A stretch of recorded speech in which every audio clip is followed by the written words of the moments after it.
لست من الشعراء.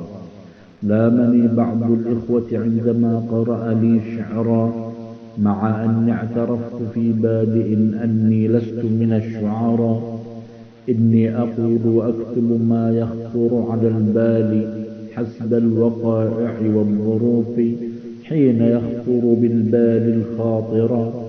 وإني لست أشعر من قيس ليلى في أشعار الغزل، أو عنترة في البطولة حين عن الساعد شمرا.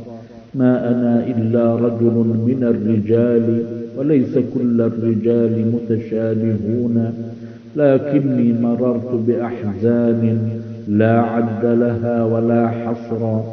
وقال الشاعرون ومن بعض ما رأوا من الحزن يخرج من الحزين كلاما إن لم يكن شعرا كأنه شعرا.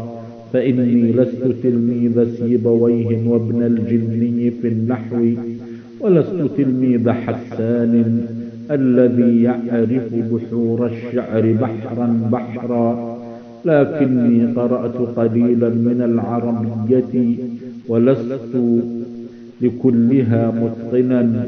ومنذ الصغر لي ولع بسماع وقراءة الشعر.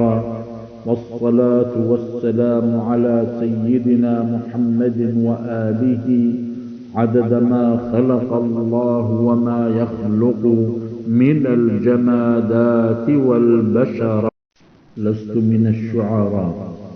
لامني بعض الإخوة عندما قرأ لي شعرا، مع أني اعترفت في بادئ أني لست من الشعراء.